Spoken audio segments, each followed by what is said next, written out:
আল্লাহর নবীর মা বলেন, কেমন কেমন নিদর্শন অনেকগুলো আমি দেখেছি, তার মধ্যে কয়েকটা নিদর্শন তোমরা শুনো, পৃথিবীর মানুষ তোমরা শুনো।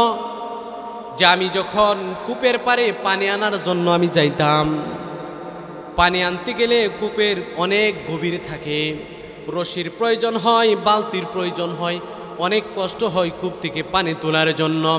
আমি আমিনা যখন ওই কূপের নিকটবর্তী যাইতাম, আল্লাহর কুদরতে ওই পানিগুলা অটোমেটিক কূপের মধ্যে চলে আসতো, আমি শুধু বালতি দিয়ে সেই পানিগুলা নিয়ে নিতাম। বলেন না সুবহানাল্লাহ। এখানে কোনো রশির প্রয়োজন হয় নাই, এখানে পরিশ্রমের কোনো প্রয়োজন হয় নাই। আমি যখন যাইতাম গিয়ে বালতি দিয়ে ডাইরেক্ট খেও দিয়ে নিয়ে আসা পারতাম। বলেন না সুবহানাল্লাহ। আল্লাহর নবীর মা আমেনা বলেন, আমার বান্ধবীরা আমার জন্য অপেক্ষা করতেন, হে আমেনা তুমি এখানে অবস্থান করো, কারণ তুমি চলে যাওয়ার পরেই পানিগুলা নিচের দিকে চলে যায়, আমাদের তুলতে কষ্ট হয় পানিগুলা, তুমি অপেক্ষা করো। আমরাও আমাদের বালতিগুলা ভরে নেই, আমাদের কলসিগুলো আমরা ভরে নেই, যখন ভরা শেষ হবে তখন আমরা একসাথে বাড়িতে যাইব। বলেন না সুবহানাল্লাহ। আল্লাহ রসুলের মা নিজেই বলতেছে, এমন এমন ঘটনা আমার সাথে ঘটতে লাগে। আল্লাহ রসুলের মা আরো বলেন, আমি যখন রাস্তা দিয়ে যাইতাম, রাস্তা দিয়ে যাওয়ার ক্ষেত্রে পায়ের নিচে অনেক সময় কঙ্কর পড়ে যাইতো, পাথর পড়ে যাইতো, মানুষ ব্যথা পাওয়ার কথা, কিন্তু আমি যখন ওই পাথরের উপরে পা রাখতাম, পা রাখার সাথে সাথে সেটা মোমের মতো নরম হইয়া যাইতো। বলেন না সুবহানাল্লাহ। আমি যখন রাস্তা দিয়ে চলতাম, আমার শরীরের মধ্যে কোনো ছায়া, কোনো রৌদ্র লাগতো না, রৌদ্র তাপ লাগতো না। মানুষ, সকল মানুষ হাঁটতো, রৌদ্রে তাপের কারণে তারা কষ্ট করত। আমি যখন রাস্তা দিয়ে হাঁটতাম, অটোমেটিক আসমানের পক্ষ থেকে, আসমান থেকে একটা মেঘমালা আমার বরাবর দাঁড়ায় যাইতো গা, যার দরুন আমার কাছে কোনো রৌদ্রের তাপ রাখতো না। বলেন না সুবহানাল্লাহ। قل إن كنتم تحبون الله فاتبعوني يحببكم الله ويغفر لكم ذنوبكم والله غفور رحيم صدق الله العظيم. وقال تعالى في شان حبيبه ومحبوبه ومعشوقه مخبرا وآمرا إن الله وملائكته يصلون على النبي يا أيها الذين آمنوا صلوا عليه وسلموا تسليما. সকলে দুরূদ ইব্রাহিম পড়ি। আল্লাহুম্মা সাল্লি আলা মুহাম্মাদিন ওয়া আলা আলি মুহাম্মাদ কামা সাল্লাইতা আলা ইব্রাহিম ওয়া আলা আলি ইব্রাহিম ইন্নাকা হামিদুম মাজিদ. আল্লাহুম্মা বারিক আলা মুহাম্মাদিন ওয়া আলা আলি মুহাম্মাদ কামা বারাকতা আলা ইব্রাহিম ওয়া আলা আলি ইব্রাহিম ইন্নাকা হামিদুম মাজিদ. মনে বড় আশা ছিল যাব মদিনায়, সকলে পড়েন। মনে বড় আশা ছিল যাব মদিনায়, সালাম আমি করব গিয়ে, সালাম আমি করব গিয়ে নবীর রওজায়। মনে বড় আশা ছিল যাব মদিনায়, মনে বড় আশা ছিল যাব মদিনায়।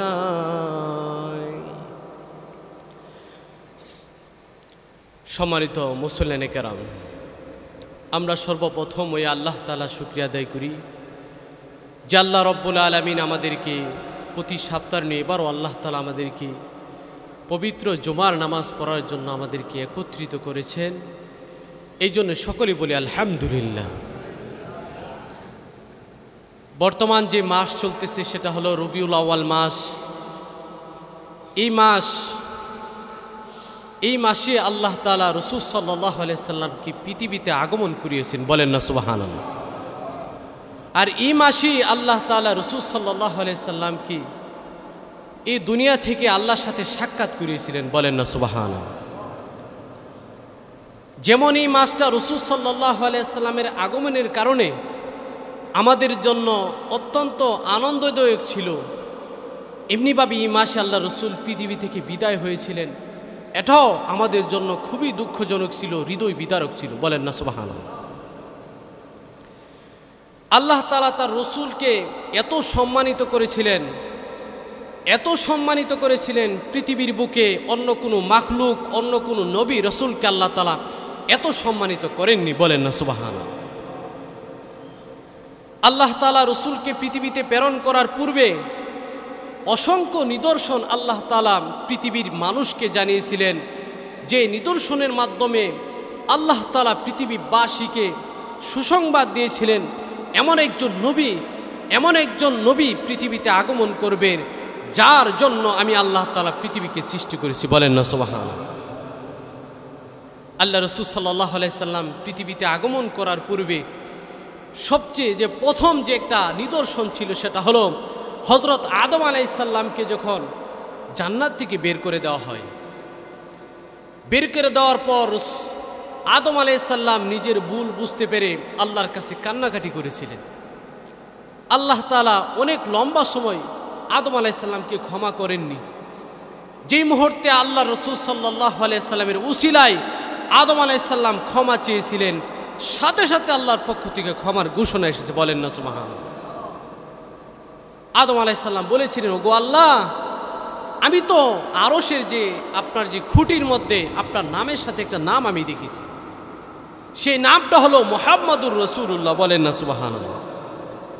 আদম আলাইহিস সালাম আল্লাহ তাআলার কাছে বললেন, ওগো আল্লাহ, আপনার নামের সাথে একটা নাম আমি ওই আরশের খুঁটির মধ্যে দেখেছিলাম। ওই নাম হতে পারে আপনার প্রিয় কোনো ব্যক্তির নাম হবে, আপনার প্রিয়জনের নাম হবে। ওই নামের উসিলায় তোমার কাছে ক্ষমা চাইলাম, সাথে সাথে আল্লাহর পক্ষ থেকে ক্ষমার ঘোষণা আসলো, বলেন না সুবহানাল্লাহ। আল্লাহর নবী রাহমাতুল লিল আলামিন এত দামি নবী ছিলেন, আল্লাহ তাআলা রাসূলকে পৃথিবীতে প্রেরণ করার পূর্বে এমন এত সুন্দর সুন্দর নিদর্শন আল্লাহ তাআলা প্রকাশ করে দিয়েছেন। ওই সমস্ত নিদর্শনের মাধ্যমে আল্লাহ তাআলা জানিয়ে দিয়েছেন পৃথিবীর মানুষকে যে দেখো, এমন একজন রাসূল পৃথিবীতে আসছে, সে আমার মাহবুব, বলেন না সুবহানাল্লাহ। হযরত ইব্রাহিম আলাইহিস সালাম যখন কাবা ঘর নির্মাণ করেছিলেন, আল্লাহ তাআলা হুকুম দিয়েছিলেন, হে ইব্রাহিম, তুমি কাবা ঘর নির্মাণ করো, বলেন না সুবহানাল্লাহ। ইব্রাহিম আলাইহিস সালাম নিজে মিস্ত্রি হয়ে তার ছেলে ইসমাইল আলাইহিস সালামকে যুগালি ব্যবহার করে দুইজনে এই কাবা ঘর নির্মাণ করেছে, বলেন না সুবহানাল্লাহ। লম্বা ঘটনা, ওইদিকে আমি যাব না। ইব্রাহিম আলাইহিস সালাম যখন ঘর নির্মাণ করা শেষ, তখন আল্লাহ তাআলা ইব্রাহিম আলাইহিস সালামকে বলেছিলেন, হে ইব্রাহিম, তুমি আমার ঘর নির্মাণ করেছো, তোমার প্রতি আমি সন্তুষ্ট হয়ে গেছি, এই মুহূর্তে আমার কাছে তুমি যা চাইবে আমি আল্লাহ তাআলা দিব, বলেন না সুবহানাল্লাহ। হযরত ইব্রাহিম আলাইহিস সালাম ভাবলেন কি চাওয়া যায় আল্লাহর কাছে। আল্লাহ তাআলা নিজে ওয়াদা দিয়েছে, আমি যা চাইবো আমি আল্লাহ তাআলা আমাকে দিয়ে দিবে। ইব্রাহিম আলাইহিস সালাম বুদ্ধি খেলায় একটা কাজ করলেন, যে আমি এমন একটা জিনিস চাইবো যে জিনিসটা আল্লাহর কাছে একটাই আছে, বলেন না সুবহানাল্লাহ। সেটা কি? তিনি বললেন, ওগো আল্লাহ, আমি শুনেছি শেষ জামানার মধ্যে একজন নবী প্রেরণ করবেন দুনিয়াতে, তার নাম হবে মুহাম্মাদুর রাসূলুল্লাহ। আপনার কাছে ফরিয়াদ, এই রাসূল যেন আমার বংশ থেকে পৃথিবীতে আগমন করে, বলেন না সুবহানাল্লাহ। যে জিনিস ফ্রিতে পাওয়া যায় এই জিনিসের মূল্য থাকে না, আল্লাহ তাআলা কোনো এক মাধ্যম ইব্রাহিম আলাইহিস সালামকে চাওয়ার একটা ব্যবস্থা করে দিয়েছে। ইব্রাহিম আলাইহিস সালাতু ওয়াস সালাম এত বড় একটা কাজ করার পর আল্লাহর কাছে যখন চাইলেন, আল্লাহ তাআলা এই ইব্রাহিম আলাইহিস সালামের বংশ থেকে আমাদের নবীকে পৃথিবীতে প্রেরণ করেছে। বলেন না সুবহানাল্লাহ। আল্লাহর নবী রাহমাতুল লিল আলামিন পৃথিবীতে আসার পূর্বে আরো কিছু নিদর্শন শুনেন। আল্লাহ রসুলের জীবনী যদি আপনি মনোযোগ দিয়ে পড়েন, আল্লাহ রসুলের সিরাতগুলা যদি আপনি মনোযোগ দিয়ে পড়েন, এমনকি কোনো নাস্তিক যদি পড়ে, কোনো ইহুদি খ্রিস্টানও যদি পড়ে, আল্লাহর কসম করে বলতে পারি সে আর নাস্তিকতা করবে না, সে আর ইহুদি ধর্ম গ্রহণ করবে না, সাথে সাথে কালিমা পড়ে ইসলাম ধর্ম গ্রহণ করবে। বলেন না সুবহানাল্লাহ। আল্লাহর নবীর মা বলেন, আমি আমার সন্তান যখন আমার গর্ভে আসে, গর্ভে আসার পরে আমি এমন কিছু নিদর্শন আমি দেখতে পেলাম, যে নিদর্শনের মাধ্যমে আমি বুঝতে পেরেছি আমার গর্ভে যে সন্তান এসেছে এটা কোনো সাধারণ সন্তান হতে পারে না। সুবহানাল্লাহ। কি নিদর্শন? আল্লাহর নবীর মা বলেন, কেমন কেমন নিদর্শন অনেকগুলো আমি দেখেছি, তার মধ্যে কয়েকটা নিদর্শন তোমরা শুনো, পৃথিবীর মানুষ তোমরা শুনো। যে আমি যখন কূপের পাড়ে পানি আনার জন্য আমি যাইতাম, পানি আনতে গেলে কূপের অনেক গভীর থাকে, রশির প্রয়োজন হয়, বালতির প্রয়োজন হয়, অনেক কষ্ট হয় কূপ থেকে পানি তোলার জন্য। আমি আমিনা যখন ওই কূপের নিকটবর্তী যাইতাম, আল্লাহর কুদরতে ওই পানিগুলা অটোমেটিক কূপের মধ্যে চলে আসতো, আমি শুধু বালতি দিয়ে সেই পানিগুলা নিয়ে নিতাম। বলেন না সুবহানাল্লাহ। এখানে কোনো রশির প্রয়োজন হয় নাই, এখানে পরিশ্রমের কোনো প্রয়োজন হয় নাই, আমি যখন যাইতাম গিয়ে বালতি দিয়ে ডাইরেক্ট খেও দিয়ে নিয়ে আসা পারতাম। বলেন না সুবহানাল্লাহ। আল্লাহর নবীর মা আমেনা বলেন, আমার বান্ধবীরা আমার জন্য অপেক্ষা করতেন, হে আমেনা তুমি এখানে অবস্থান করো, কারণ তুমি চলে যাওয়ার পরেই পানিগুলা নিচের দিকে চলে যায়, আমাদের তুলতে কষ্ট হয় পানিগুলা, তুমি অপেক্ষা করো, আমরাও আমাদের বালতিগুলা ভরে নেই, আমাদের কলসিগুলো আমরা ভরে নেই, যখন বরা শেষ হবে তখন আমরা একসাথে বাড়িতে যাইব। বলেন না সুবহানাল্লাহ। আল্লাহ রসুলের মা নিজেই বলতেছে, এমন এমন ঘটনা আমার সাথে ঘটতে লাগে। আল্লাহ রসুলের মা আরো বলেন, আমি যখন রাস্তা দিয়ে যাইতাম, রাস্তা দিয়ে যাওয়ার ক্ষেত্রে পায়ের নিচে অনেক সময় কঙ্কর পড়ে যাইতো, পাথর পড়ে যাইতো, মানুষ ব্যথা পাওয়ার কথা, কিন্তু আমি যখন ওই পাথরের উপরে পা রাখতাম, পা রাখার সাথে সাথে সেটা মোমের মতো নরম হইয়া যাইতো। বলেন না সুবহানাল্লাহ। আমি যখন রাস্তা দিয়ে চলতাম, আমার শরীরের মধ্যে কোনো ছায়া, কোনো রৌদ্র লাগতো না, রৌদ্র তাপ লাগতো না।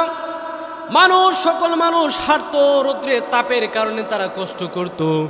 আমি যখন রাস্তা দিয়ে হাঁটতাম, অটোমেটিক আসমানের পক্ষ থেকে, আসমান থেকে একটা মেঘমালা আমার বরাবর দাঁড়ায় যাইতো গা, যার দরুন আমার কাছে কোনো রৌদ্রের তাপ রাখতো না। বলেন না সুবহানাল্লাহ।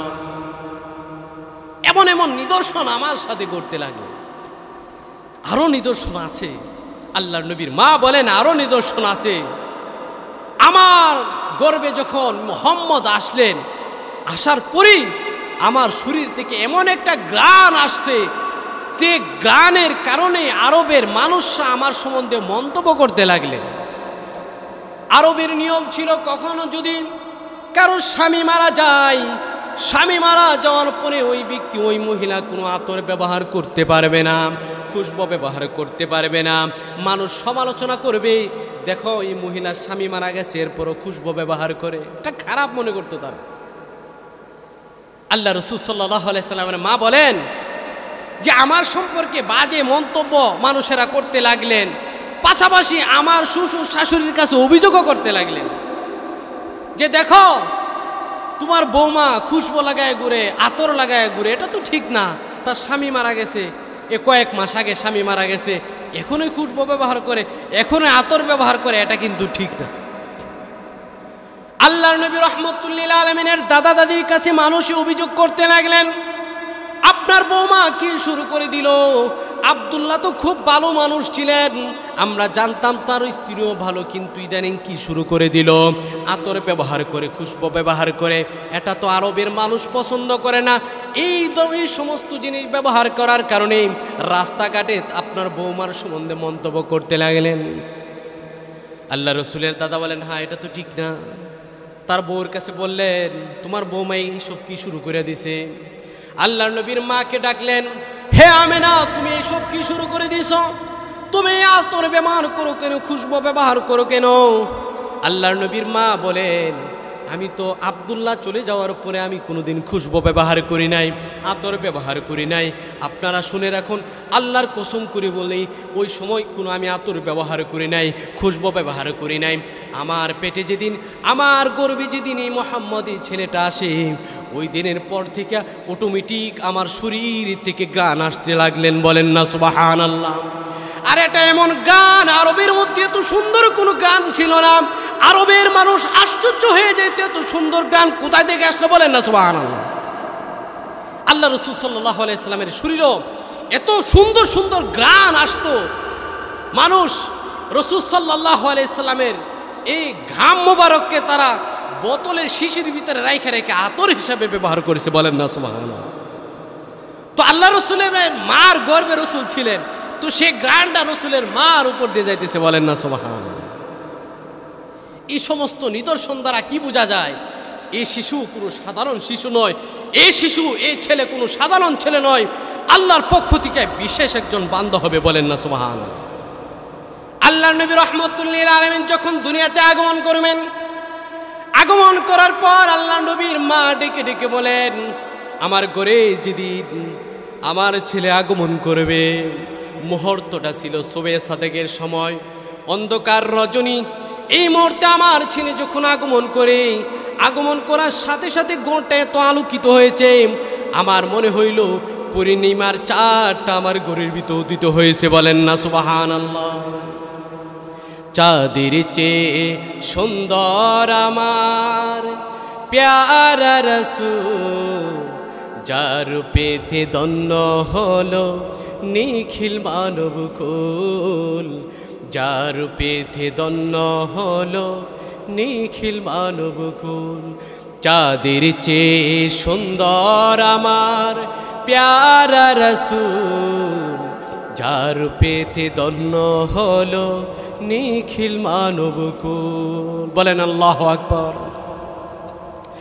আরব দেশের মা মেনার কুলে এলো চাঁদ, চাঁদের নামটি রেখে দিলেন আল্লাহ মুহাম্মদ। বলেন না সুবহানাল্লাহ। সেই মুহাম্মদ বড় হয়ে দিনের পথে দাওয়াত দিয়ে, সেই মুহাম্মদ বড় হয়ে দিনের পথে দাওয়াত দিয়ে, জুলুম অত্যাচারকে তিনি করেছেন নির্মূল। চাঁদের চেয়ে সুন্দর আমার প্যারা রাসূল, যার পেতে ধন্য হলো নিখিল মানব কুল। বলেন না সুবহানাল্লাহ। আল্লাহ রসুল সাল্লাল্লাহু আলাইহি সাল্লাম দুনিয়াতে আগমন করেছে। আল্লাহ রসুলের মা বলেন, এই ছেলে আগমন করার সাথে সাথে আমার মনে হচ্ছে পূর্ণিমার চাঁদ আমার ঘরে উদিত হয়েছে। বলেন না সুবহানাল্লাহ। আল্লাহ রসুল এত সৌন্দর্যের অধিকারী ছিলেন। আল্লাহ রসুল কেমন সৌন্দর্যের অধিকারী ছিলেন? আম্মা জান আয়েশা রাদিয়াল্লাহু তাআলা আনহার কাছে গিয়ে কিছু সংখ্যক লোক গিয়ে বলতেছেন, আম্মা জান আয়েশা, আমরা তো শুনেছি ইউসুফ আলাইহিস সালাতু ওয়াস সালাম অত্যন্ত সৌন্দর্যের অধিকারী ছিলেন, আর আমাদের নবী অত্যন্ত সৌন্দর্যের অধিকারী ছিলেন, কিন্তু আমরা আরেকটা কথা ইউসুফ আলাইহিস সালাম সম্পর্কে শুনেছিলাম। সেই কথাটা হলো, ইউসুফ আলাইহিস সালাম এত সৌন্দর্যের অধিকারী ছিলেন, যার সৌন্দর্যের কারণে মিশরের শত শত মহিলারা তাদের হাতকে কেটে দিয়েছিলেন। বলেন না সুবহানাল্লাহ। কিন্তু আমার নবীর কারণে কোন কোন মহিলা হাত তো কাটে না, এরকম কোনো ঘটনা আমরা শুনি নাই। তাহলে সৌন্দর্যের অধিকারী কে ছিলেন বেশি? আল্লাহর নবী রাহমাতুল লিল আলামিনের স্ত্রী আম্মা জান আয়েশা তাদেরকে ডাক দিয়ে বলেন, হে পৃথিবীর মানুষ, তোমরা শুনে রেখো, যে ইউসুফ আলাইহিস সালামের জামানার যে সমস্ত মহিলারা ইউসুফ আলাইহিস সালামের সৌন্দর্য দেখার কারণে হাত কেটেছিলেন, ওই সমস্ত মহিলারা যদি জীবিত থাকতো আর আমার রসুলকে দেখতেন, তারা হাতের পরিবর্তে তাদের কলিজাগুলা কেটে ফেলে দিতেন। বলেন না সুবহানাল্লাহ। এত সৌন্দর্যের অধিকারী আমাদের রসুল ছিলেন। ওই মহিলারা যদি এই জামানার মধ্যে থাকতো আর রসুলকে দেখতো, হাত না তাদের কলিজা কেটে ফেলে দেওয়ার জন্য প্রস্তুত থাকতেন। বলেন না সুবহানাল্লাহ। তো কে বেশি সুন্দর ছিলেন? আমাদের রসুল। বলেন না সুবহানাল্লাহ। রসুল যখন জন্ম হওয়ার পর আরবদের নিয়ম ছিল যে তারা তাদের সন্তানকে গ্রামে পাঠিয়ে দিতেন, গ্রামের মহিলারা তাদেরকে লালন পালন করতেন। গ্রামের শুদ্ধ ভাষা ছিলেন, আরবি সাহিত্যক ভাষা গ্রামের মধ্যে ছিলেন। গ্রামের পরিবেশটা খুব সুন্দর ছিলেন। শহরের মধ্যে ভাষা ছিল মিশ্রণ, অন্যান্য দেশের লোকেরা এখানে বসবাস করতেন। আর দ্বিতীয় কথা, গ্রামের পরিবেশের তুলনায় শহরের পরিবেশটা একটু দূষিত ছিল। এই জন্য তাদের নিয়ম ছিল, শহরে যখন কোনো বাচ্চা জন্মগ্রহণ করতেন তাদেরকে গ্রামের মধ্যে পাঠাই দিতেন। বলেন না সুবহানাল্লাহ। আর গ্রামের মহিলারাও এই কিছুদিন পরে পরে তারা বাচ্চা নেওয়ার জন্য তারা শহরে আসতেন। বলেন না সুবহানাল্লাহ। এরই ধারাবাহিকতায় অনেকগুলা একটা বড় একটা কাফেলা শহরের মধ্যে আসতেছিলেন বাচ্চা নেওয়ার জন্য। এর মধ্যে থেকে একজন মহিলা ছিলেন হালিমাতুস সাদিয়া রাদিয়াল্লাহু তাআলা। বলেন না সুবহানাল্লাহ। তিনিও আসছিলেন বাচ্চা নেওয়ার জন্য। তিনি অত্যন্ত গরিব মহিলা ছিলেন। তিনি এমন গরিব ছিলেন যে তিনি তা নিজে ভালো করে খাইতে পারতেন না, আর না খাওয়ার কারণে নিজের স্তনে দুধ ছিল না, তার বাচ্চাকেও সঠিকভাবে খাওয়াতে পারতেন না। তার একটা উট ছিলেন, এই উটকে সঠিকভাবে না খাওয়ানোর কারণে উটটা দুর্বল হয়ে গিয়েছিলেন, যার দরুন চলাফেরা করতে এবং উটের মধ্যে বেশি দুধ ছিল না। এমন দরিদ্র মহিলা ছিল। ওই মহিলাও আসতেছিলেন এই বাচ্চা নেওয়ার জন্য। কাফেলা যখন আসতেছিলেন, কাফেলার মানুষরা আস্তে আস্তে সবার অগ্রগামী হয়ে যাচ্ছে, সবার আগে আগে চলে যাচ্ছে। এই দিক দিয়ে হালিমাতুস সাদিয়া তিনি তো অগ্রসর হতে পারছেন না, কারণ তার সোয়ারি যে উটের উপর তিনি অগ্রগামী হবে, উটের উপর চড়ে তিনি আসবে, এইটা দুর্বল ছিলেন, খাওয়াইতে পারে না ঠিক মতে। উট তো দুর্বলই থাকবো, এই দুর্বল উট আর সবার পিছনে পিছনে চলে যায়। কাফেলার মানুষেরা বিরক্ত হয়ে যাচ্ছে তার প্রতি। হে হালিমা, তোমার জন্য বারবার দাঁড়াতে হচ্ছে, তুমি চলতে পারতেছো না, তোমার প্রতি মানুষ বিরক্ত হয়ে যাচ্ছে। এইভাবে তার পথ আগাইতে আগাইতে যখন মক্কা নগরীতে পৌঁছে গেলেন, সমস্ত মহিলারা তাদের বাচ্চা নেওয়ার জন্য তারা বিভিন্ন জায়গায় যাচ্ছে, তারা তাদের পছন্দ মতো বাচ্চা নিয়ে যাচ্ছে। বলেন না সুবহানাল্লাহ। এই দিক দিয়ে আমাদের নবী রহমতুল্লিল আলামিন তিনিও শুয়ে রয়েছে, তারে কেউ নিতেছে না, কারণ তিনি এতিম, তার বাবা নাই। আর তারা মনে করত যার বাবা আছে তার পক্ষ থেকে মোটা অঙ্কের হাদিয়া পাওয়া যাবে, ছেলে তাকে লালন পালন করে মোটা অঙ্কের হাদিয়া পাওয়া যাবে, যার বাবা নাই সে আর কি হাদিয়া দিবে। এই জন্য আমাদের রসুলকে তারা নিতে রাজি না। আর এই দিক দিয়ে হালিমাতুস সাদিয়াকে তারা বাচ্চা দিতে রাজি না, কারণ মহিলা নিজেই চলতে পারে না, সে কি বাচ্চা লালন করবে। এখন এমন একটা অবস্থা যে হালিমাতুস সাদিয়া কোনো বাচ্চাও পাচ্ছে না, আর ওই দিক দিয়ে আমাদের নবী রহমতুল্লিল আলামিনকে তারা কেউ নিতেও চাচ্ছে না। হালিমাতুস সাদিয়া দেখলেন আরে একটা এতিম বাচ্চা আছে, তার স্বামীর সাথে পরামর্শ করলেন এখন কি করতে পারি। থাক, যেহেতু আমরা আসছি আমাদের কেউ বাচ্চা দিতে চাই না, থাক, যাই একটা বাচ্চা আছে, এতিম হোক যাই হোক, এটা নিয়ে আমরা লালন পালন করব। বলেন না সুবহানাল্লাহ। আল্লাহর কুদরতি এই মুজিজা এখান থেকে শুরু হয়ে যায়, কুদরতি বরকত এখান থেকে শুরু হয়ে যায়। যখন এই বাচ্চাকে কুলে নিলেন সাথে সাথে বরকত শুরু হয়ে যায়। বলেন না সুবহানাল্লাহ। মহিলা কুলে নেওয়ার সাথে সাথে তার শরীরের মধ্যে আল্লাহ তাআলা এমন বরকত দান করেছে, তার স্তন দুধে ভরে গেছে। বলেন না সুবহানাল্লাহ। আমাদের রসুল তৃপ্ত সহকারে তার স্তন থেকে দুধ খাইলেন, এবং তার একটা দুধ ভাই ছিল, সেও তৃপ্ত সহকারে দুধ পান করলেন। বলেন না সুবহানাল্লাহ। কিন্তু এর আগে স্তনে কোনো দুধ ছিল না। বলেন না সুবহানাল্লাহ। দুধ পান করানো শেষ, মহিলা বুঝতে পারলেন আরে আমি তো জানি আমার স্তনের মধ্যে কোনো দুধ নাই। এই বাচ্চা নেওয়ার সাথে সাথে আমার বরকত শুরু হয়ে গেল। এই মহিলা বুঝতে বাকি ছিল না, যখন সামনে অগ্রসর হলেন, হয়ে দেখলেন এই যে উট ছিল, উটের যে স্তনের মধ্যে দুধে ভরপুর হয়ে গেছে। বলেন না সুবহানাল্লাহ। উটের দিকে তাকানোর সাথে সাথে বরকত আর বুঝতে বাকি রইল না। আশ্চর্য হয়ে গেলেন, এই বাচ্চার কারণে এই বরকত শুরু হতে লাগলেন। এই জন্য আল্লাহর নবী রহমতুল্লিল আলামিনকে জড়ায় ধরলেন এবং তার স্বামীকে বললেন, যাও গিয়ে দুধগুলা তুমি দহন করে আসো। এত পরিমাণ দুধ দিয়েছে, ওই হালিমাতুস সাদিয়া নিজেও বুক করেছেন, পান করেছে, তার স্বামীও তৃপ্ত সহকারে পান করেছে, বলেন না সুবহানাল্লাহ। এত পরিমাণ দুধ দিয়েছে। এখন আরো বরকত হতে শুরু করলেন। আরো বরকত কিভাবে? এখন তো বাচ্চা নেওয়া শেষ, শিশু নেওয়া শেষ, এখন যাওয়ার পালা। আসার সময় দেখলেন হালিমার বাহন সবার পিছনে, যাওয়ার সময় দেখলেন সবার আগে আগে, বলেন না সুবহানাল্লাহ। মহিলারা তাকে বলতেছে, হ্যাঁ হালিমা, বাহন কি চেঞ্জ করে লাইছো নাকি? এই যে বাহন তুমি আসার সময় আনছিলে এই বাহন হয় নাকি? না, তোমরা চেঞ্জ করে লেছো উট। না না, আগের যে উট ছিল সে উটই আমি বহন করতেছি, বলেন না সুবহানাল্লাহ। আশ্চর্য হয়ে গেলেন মহিলারা, কি বরকত শুরু হলো, বুঝলাম না কি শুরু হলো। মনে মনে মুস্কি হাসতেছে, কারণ হালিমাতুস সাদিয়া জানে এই বাচ্চার বরকত যদি আমি বলি, এই বাচ্চার উপর বিপদ আসবে, মানুষ তার ভিতরে নজর দিবে, তাকে ক্ষতি সাধন করার চেষ্টা করবে, বলেন না নাউজুবিল্লাহ। আল্লাহর নবীর মা এভাবে লালন পালন করতে লাগলেন, দুধ মা তাকে লালন পালন করতে লাগলেন। দেশে যাওয়ার পর দেখলেন তার যে সমস্ত উটগুলো আছে সারাদিন তিনি বিচরণ করে উটের পর্যাপ্ত পরিমাণ খাবার খেয়ে ঘরের মধ্যে ফিরেছে, বলেন না সুবহানাল্লাহ। প্রতিদিন আস্তে আস্তে মোটা তাজা হইতেছে, তার উটের বিশাল বড় একটা জামাত হয়ে গেল এবং তার যে সমস্ত গদাবি পশু পাখি আছে তার মধ্যে বরকত দিতে লাগলেন, বলেন না সুবহানাল্লাহ।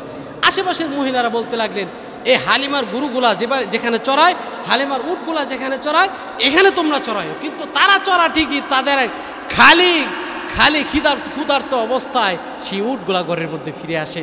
হালিমার ক্ষেত্রে তার উটগুলা ভরপুর পেট নিয়ে তার ঘরের মধ্যে ফিরে আসে, বলেন না সুবহানাল্লাহ। এই সমস্ত ঘটনা তারা কি বোঝা যায়? আমাদের রসুল কোনো সাধারণ রসুল ছিলেন, খুব মূল্যবান দামি একজন রসুল আমরা পেয়েছি, বলেন না সুবহানাল্লাহ। আল্লাহর নবী রহমতুল্লিল আলামিন এভাবে আস্তে আস্তে বড় হতে লাগলেন। বড় হওয়ার পর কিছুদিন পর তার মা মারা যায়, আবার কিছুদিন পর তার দাদাও মারা গিয়েছে। এরপরে তার দায়িত্ব ছিলেন আবু তালেব, আল্লাহ রসুল সাল্লাল্লাহু আলাইহি সাল্লামের চাচার কাছে তার দায়িত্ব ছিলেন। চাচা তাকে লালন পালন করলেন। রসুল সাল্লাল্লাহু আলাইহি সাল্লামের জীবনী কেউ যদি বলতে থাকে বলা শেষ হবে না। রসুল সাল্লাল্লাহু আলাইহি সাল্লামের জীবনী কোনো ব্যক্তি বলে শেষ করতে পারবে না। আমি সংক্ষিপ্তভাবে এগুলো আলোচনা করার চেষ্টা করছি। আল্লাহ রসুল 40 বছর পর্যন্ত এভাবেই সুনামের সাথে মক্কার মধ্যে বসবাস করতে লাগলেন। আল্লাহ রসুলের প্রতি মানুষ এত বিশ্বাসী ছিলেন, নিজের মা বাবাকে কোনো ক্ষেত্রে বিশ্বাস করতেন না, রসুলকে বিশ্বাস করতেন। কোনো ক্ষেত্রে ভাইকে বিশ্বাস করতেন না, রসুলকে বিশ্বাস করতেন। কোনো ক্ষেত্রে কোনো আত্মীয় স্বজনকে বিশ্বাস করতেন না, আমাদের রসুলকে বিশ্বাস করতেন, বলেন না সুবহানাল্লাহ। 40 বছর আল্লাহ রসুল সুন্দরভাবে জীবনযাপন করেছিলেন।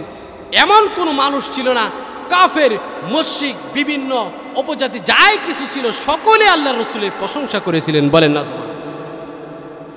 কিন্তু আমাদের সমাজে কিছু নাস্তিক মুরতাদ আছে, আল্লাহ রসুলের দুশমন আছে, কাফের মুশরিক আছে, বিভিন্ন সম্প্রদায়ের লোক আছে। আল্লাহ রসুল সাল্লাল্লাহু আলাইহি সাল্লামকে নিয়ে বাজে মন্তব্য করে, রসুল নাকি চরিত্র খারাপ ছিল, রসুল নাকি এরকম ছিল, রসুল সম্পর্কে বিভিন্ন বাজে মন্তব্য করে। তাদেরকে স্পষ্ট ভাষায় আমরা বলি, আমাদের রসুল সম্মানিত রসুল, সেই সম্মানহানি করার জন্য 40 বছর পর্যন্ত আল্লাহ রসুল সাল্লাল্লাহু আলাইহি সাল্লামের উপর কাফের, মুশরিক, ইহুদি, বেঈমান কোনো অপবাদ দিতে পারে না। আজ পর্যন্ত যারা রসুলকে অপবাদ দিয়েছে, রসুলের এই অপবাদ তারা টিকাইতে পারে নাই। যে সমস্ত অপবাদ দিয়েছে সম্পূর্ণ অপবাদ ছিল। আল্লাহ রসুল পবিত্র ছিল, সেই পবিত্রের উপর কেউ আজ পর্যন্ত কলঙ্ক লাগাইতে পারে না, ঠিক কিনা বলেন? আল্লাহ রসুলের চরিত্রের উপর কেউ কলঙ্কর দাগ লাগাইতে পারে না। রসুল 63 বছর জিন্দিগি এই দুনিয়ার মধ্যে কাটিয়েছে। রসুলকে বলতেন তুমি আমাদের ধর্মের বিরুদ্ধে কথা বলছো, রসুলকে পাগল বলতেন, রসুলকে অন্যান্য অপবাদ দিতেন। কিন্তু 63 বছর জিন্দিগির মধ্যে আল্লাহ রসুলকে কোনো কাফের, বেঈমান, চরিত্র খারাপ, তার মিথ্যা কথা বলেছে, এমন কোনো অপবাদ কখনো তারা দিতে পারে না, ঠিক কিনা বলে? কারণ তিনি রসুল পবিত্র ছিলেন। রসুলের জীবনের মধ্যে এমন কোনো ব্যক্তি নাই যে রসুলকে সাচ্চা ব্যক্তি বলে নাই, রসুলকে সত্যবাদী বলেছে, রসুলকে আল আমিন বলেছে, উত্তম চরিত্রের অধিকারী রসুলকে বলেছে। প্রত্যেকটা মানুষ, সে মুসলমান হোক, হিন্দু হোক, ইহুদি হোক, বৌদ্ধ হোক, খ্রিস্টান হোক, প্রত্যেকে বলতে বাধ্য হয়েছে। বলেন না সুবহানাল্লাহ। একজন খ্রিস্টান 100 মনীষীর জীবনী তিনি লিখেছেন। তিনি পর্যন্ত বাধ্য হয়েছে যে 100 মনীষীর জীবনী সে লিখেছে। খ্রিস্টান ব্যক্তি 100 মনীষীর মধ্যে সর্বপ্রথম যার জীবনী লিখেছে তিনি হলো আমাদের নবী রাসূল সাল্লাল্লাহু আলাইহি সাল্লাম। বলেন না সুবহানাল্লাহ। ওই ব্যক্তি খ্রিস্টান হওয়ার পর ইচ্ছা করলে পারতেন তাদের খ্রিস্টান ধর্মের যে নেতা তার প্রশংসা করে প্রথম ব্যক্তির নাম লিখতে পারতেন। খ্রিস্টানদের অনেক বড় বড় ব্যক্তি ছিলেন, তাদের নাম লিখতে পারতেন। তিনি জানে একমাত্র একজনই ছিল যার সম্পর্কে পৃথিবীর কোনো মানুষ বাজে মন্তব্য করতে পারে নাই, তিনি হলেন রাহমাতুল লিল আলামিন, আমাদের শেষ নবী মুহাম্মদুর রাসূলুল্লাহ সাল্লাল্লাহু আলাইহি ওয়াসাল্লাম। কিন্তু আজকাল দেখা যায় ভারতের মধ্যে এক কুলাঙ্গার আল্লাহ রসুল সাল্লাল্লাহু আলাইহি সাল্লামকে নিয়ে বাজে মন্তব্য করেছে, আল্লাহ রসুল সাল্লাল্লাহু আলাইহি সাল্লামকে নিয়ে কটাক্ষ করেছে, ইসলাম ধর্মকে নিয়ে কটাক্ষ করেছে। আমাদের বক্তব্য স্পষ্ট, আমাকে নিয়ে গালি দাও, আমরা কোনো প্রতিবাদ করব না। আমার পরিবার নিয়ে গালি দাও, আমরা প্রতিবাদ করব না। আমার উপর নির্যাতন করো, ধৈর্য ধারণ করার চেষ্টা করব। আমাদের উপরে যাই কিছু করো, আমরা ধৈর্য ধারণ করার চেষ্টা করব। আমার বাবাকে গালি দাও, আমার যদি হিম্মত থাকে প্রতিবাদ করব, হিম্মত না থাকতে প্রতিবাদ করব না।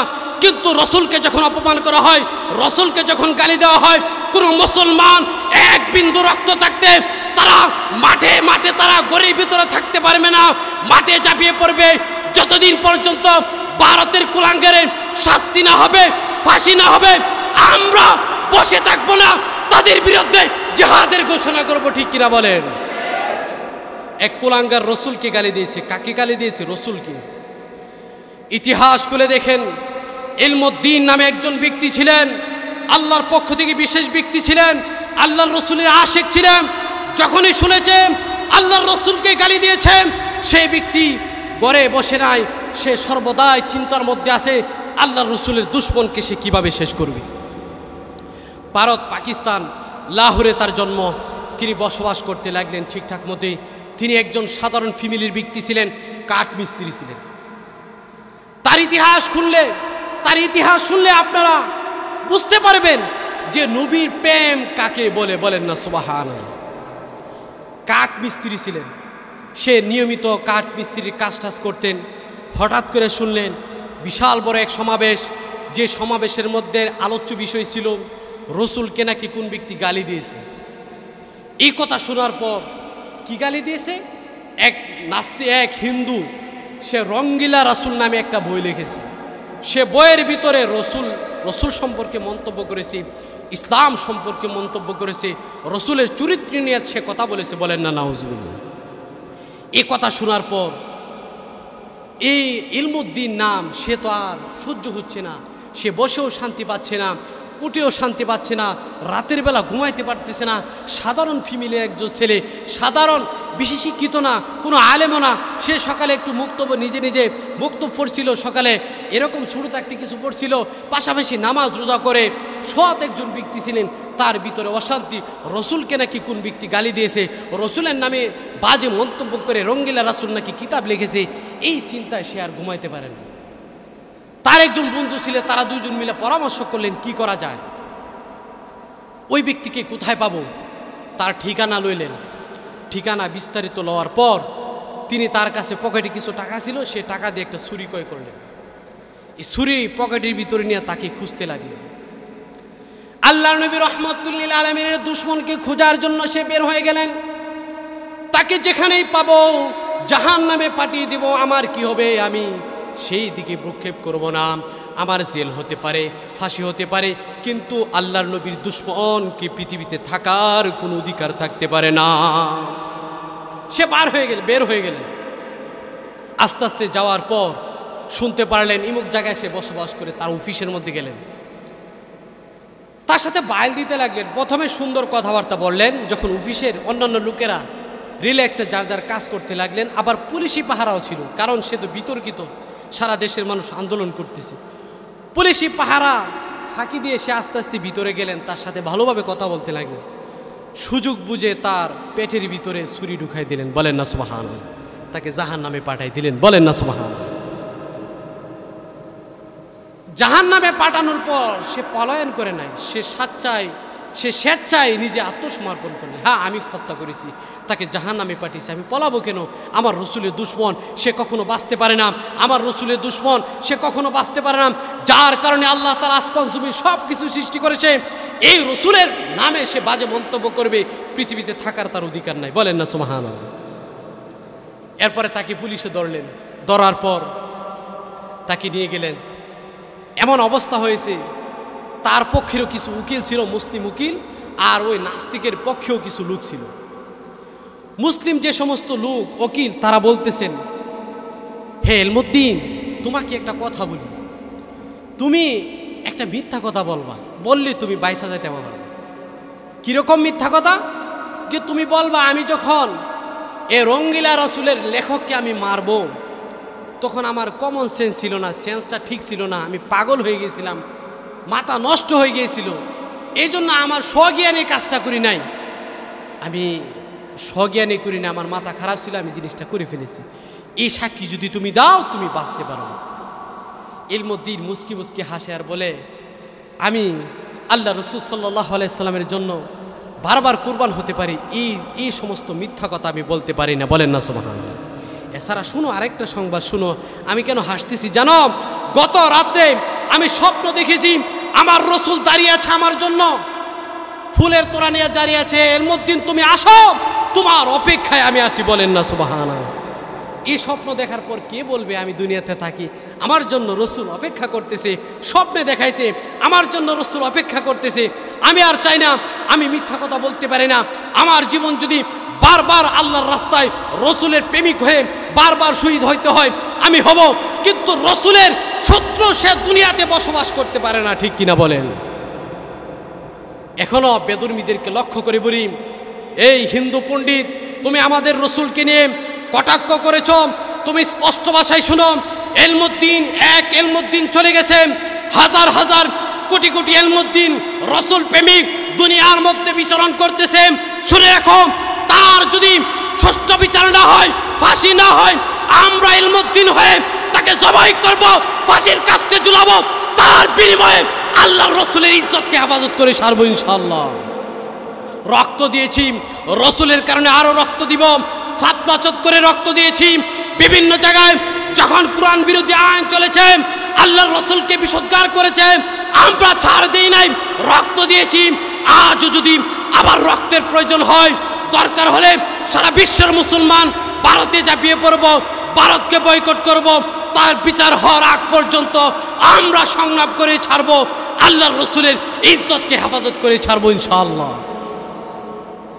আমরা কিভাবে কিরকম মুসলমান হয়ে থাকি, আমরা কেমন মুসলমান? আমাদের বাবাকে গালি দাও, আমরা সহ্য করতে পারবো। আমার সম্পত্তি নিয়ে ছিনিমিনি খেলো, আমরা সহ্য করতে পারবো। ভারতের মুসলমানকে নির্যাতন করছো, তারা এত খেপে নাই, তাদের প্রতি নির্যাতন করতেছ। ভারতের মুসলমান এভাবে একত্রিত হয় নাই, কিন্তু রসুলকে যখন বিসর্জন করা হয়েছে, ভারতের মুসলমান ঝাঁপিয়ে পড়েছে। মুম্বাইয়ের শহরের গলিতে গলিতে মুসলমান ঝাঁপিয়ে পড়েছে, সারা বিশ্বের মুসলমান আন্দোলন করছে। যতদিন পর্যন্ত তার বিচার না হবে, আন্দোলন চলবে ইনশাআল্লাহ। এই নাস্তিকের বিচার না হওয়ার আগ পর্যন্ত আমরা সংগ্রাম করে ছাড়বো ইনশাআল্লাহ। আল্লাহ রসুল সাল্লাল্লাহু আলাইহি সাল্লামের খাঁটি আশিক হতে গেলে, রসুলকে মহব্বত করতে হলে নিজের চাইতে বেশি মহব্বত করতে হবে। আল্লাহ রসুল সাল্লাল্লাহু আলাইহি সাল্লাম ওমর রাদিয়াল্লাহু তাআলা আনহুকে বললেন, হে ওমর, তুমি আমাকে কতটুকু ভালোবাসো? ওমর বললেন যে আমি আমার চাইতে তোমাকে বেশি ভালোবাসি। আল্লাহর নবী বলেন, তুমি আশিকে রসুল হতে পারো নাই। আশিকে রসুল হতে হলে আমাকে ভালোবাসবে, তোমার থেকে ভালো তো অবশ্যই বাসবে, তোমার পরিবার থেকেও বেশি ভালোবাসবে, এমনকি তোমার আত্মীয় স্বজন, সারা বিশ্বের সমস্ত কিছু থেকে আমাকে যতদিন পর্যন্ত ভালো না বাসবে, ততদিন পর্যন্ত খাঁটি মুমিন তুমি হতে পারবে না। এই জন্য রসুলের প্রেমিক আমরা আমরা কোনো অবস্থাতেই রসুলের বিশুদ্ধার করলে আমরা কখনো সেটা আমরা সহ্য করতে পারি না। আমাদেরকে গালি দেন, আমরা প্রতিবাদ করব না। রসুলকে গালি দিলে মাথা ঠিক থাকে না মুসলমানদের, কারণ এই রসুল সাল্লাল্লাহু আলাইহি সাল্লামের চরিত্র সার্টিফিকেট স্বয়ং আল্লাহ তাআলা দিয়েছে, বলেন না সুবহানাল্লাহ। রসুলের চরিত্র সার্টিফিকেট কারা দিয়েছে? আল্লাহ দিয়েছে। শুধু আল্লাহ দেই নাই, কোনো মুসলমান দেই নাই। হিন্দুত্ব যারা আছে তারাও রসুলকে সম্মান করে, ভালো পণ্ডিত যারা আছে তারা রসুলকে সম্মান করে, এবং ইহুদি যারা আছে ইহুদিদের বড় বড় ব্যক্তিদেরকে জিজ্ঞাসা করবেন মুহাম্মদের জীবনী পরিচয়, তার চরিত্র সম্পর্কে তুমি কি বলো। নাস্তিকদেরকে বলেন, বিভিন্ন বিধর্মীদেরকে জিজ্ঞাসা করবেন, তারা যদি স্বজ্ঞান থাকে, সঠিক জ্ঞান থাকে, সে অবশ্যই বলতে বাধ্য হবে মুহাম্মদের চরিত্রের সাথে পৃথিবীর কোনো ব্যক্তির চরিত্রের কোনো তুলনা হতে পারে না, বলেন না সুবহানাল্লাহ। যারা রসুলকে বাজে মন্তব্য করে তাদের জন্মের ঠিক নাই। যারা রসুলকে বাজে মন্তব্য করে তারা জানেন রসুলের চরিত্র সঠিক, কিন্তু একটা দাঙ্গা সৃষ্টি করার জন্য, মুসলমান হিন্দুদের মধ্যে ঝগড়া সৃষ্টি করার জন্য, নাস্তিক মুসলমানদের ভিতরে ঝগড়া সৃষ্টি করার জন্য এই সমস্ত পায়তারা করে, যেন মুসলমান বিভিন্ন বিপদের মধ্যে পড়ে যায়, বলেন না নাউজুবিল্লাহ। মূলত যারা মন্তব্য করেছে তারাও জানে আমাদের রসুল কি সঠিক, তার চরিত্র সৌন্দর্যের অধিকারী ছিলেন, বলেন না সুবহানাল্লাহ। আল্লাহ তাআলা আমাদেরকে এই কথাগুলোর উপর আমল করার তৌফিক দান করুন। বিশেষ করে আল্লাহ তাআলা আমাদেরকে রসুলের আশিক হিসেবে কবুল করুক। রসুলের রোজা যেন জীবনে একবার জিয়ারত করতে পারি, রসুলের প্রেমিক হয়ে যেন দুনিয়া থেকে বিদায় হতে পারি, সেরকম তৌফিক আমাদেরকে দান করুন। সকলে বলেন আমিন। ওয়া আখিরু দাওয়ানা আলহামদুলিল্লাহি রাব্বিল আলামিন।